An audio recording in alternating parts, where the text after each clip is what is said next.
그는 스위스의 한 작은 마을에서 일하는 관광버스 운전기사였다. 세계 각국에서 온 관광객들에게 알프스의 멋진 곳들을 구경시켜주는 것이 그에게는 큰 즐거움이었다.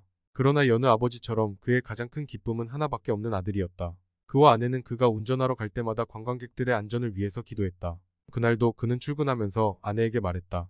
여보, 참 감사한 것은 그동안 아무 사고 없이 관광객들을 모시고 다닌 것이오. 그래요. 당신은 관광객들의 안전을 위해서라면 무슨 희생이라도 치를 마음이죠. 그는 보통 때처럼 아름다운 알프스를 소개하며 하루 종일 관광객들을 즐겁게 해주었다. 돌아오는 길에 피곤했던지 관광객들은 모두 잠이 들었다. 그런데 알프스 산맥을 빠져나와 마을로 이어지는 내리막길에 접어들자 갑자기 버스가 빨라졌다. 브레이크를 밟았지만 소용이 없었다. 내리막길을 내려갈수록 속도가 점점 빨라져 당황했지만 그는 관광객들이 깨어나 놀라지 않도록 사력을 다해 운전했다. 그 와중에 속도를 늦추기 위해서는 언덕으로 가야 한다는 생각이 들었고 문득 자기 집 앞에 언덕이 떠올랐다. 그래, 그곳으로 가면 되겠구나. 거기라면 안전하게 버스를 멈출 수 있겠어. 언덕길 입구에는 많은 아이들이 놀고 있었다. 경적을 울리며 달려오는 버스에 아이들은 모두 놀라 피했지만 한 아이만은 피하지 않고 서 있었다. 오히려 두 팔을 벌린 채 버스를 보고 웃는 게 아닌가. 안 돼. 어서 피해.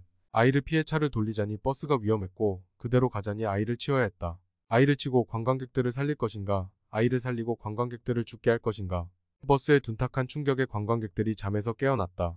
그리고 그들이 정신을 가다듬는 사이 버스는 언덕을 오르면서 속력이 줄었고 정상에서 멈췄다. 운전기사는 버스에서 황급히 내려 아이를 향해 달려갔다. 아이는 형체를 알아보기 힘들 정도로 피투성이가 되어 있었다. 아이를 가슴에 안아보았지만 아이는 이미 숨을 거둔 뒤였다. 그는 아이를 끌어안고 흐느껴 울기 시작했다. 지켜보던 한 청년이 상황을 설명해 주기 전까지는 손가락질하며 살인자라고 욕하는 관광객들의 큰 소리 때문에 운전기사의 울음소리가 얼마나 컸었는지 아무도 알지 못했다.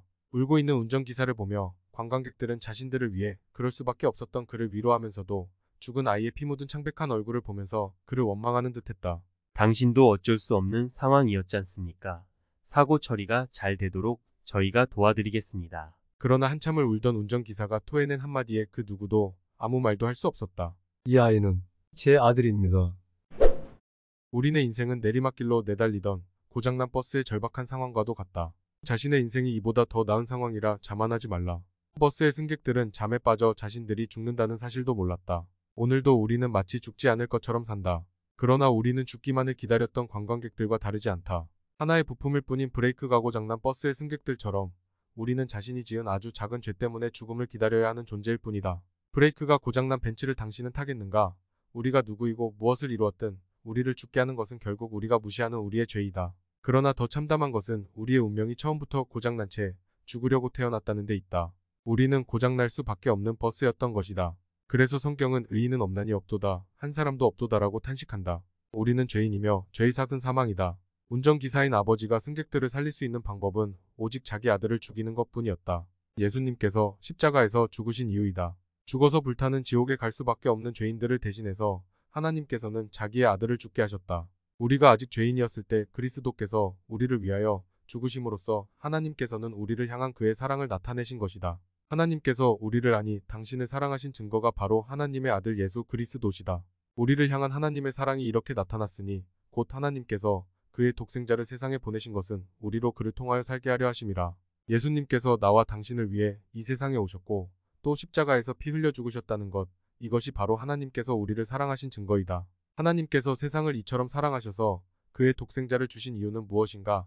예수님을 믿는 사람은 누구든지 멸망하지 않고 영생을 얻게 하기 위해서이다. 당신도 자신이 고장난 버스와 같은 죄인임을 시인하고 당신의 죄를 위하여 예수님께서 십자가에서 죽으시고 장사되셨다가 3일 만에 부활하셨음을 믿고 이 일을 행하신 예수님을 당신의 구세주로 마음에 영접한다면 당신의 버스는 언덕을 올라 멈출 것이다. 예수님께서 십자가에서 돌아가실 때 엘리 엘리 라마 사박탄이라고 외치셨다. 이것은 나의 하나님 어찌하여 나를 버리셨나이까라는 절규였다. 아들의 이 처절한 부르짖음에도 자기 아들을 버릴 수밖에 없었던 하나님의 마음을 알겠는가? 당신을 살리기 위해서이다. 지금 아버지의 사랑을 믿음으로 죄의 용서함과 영원한 생명을 선물로 받자.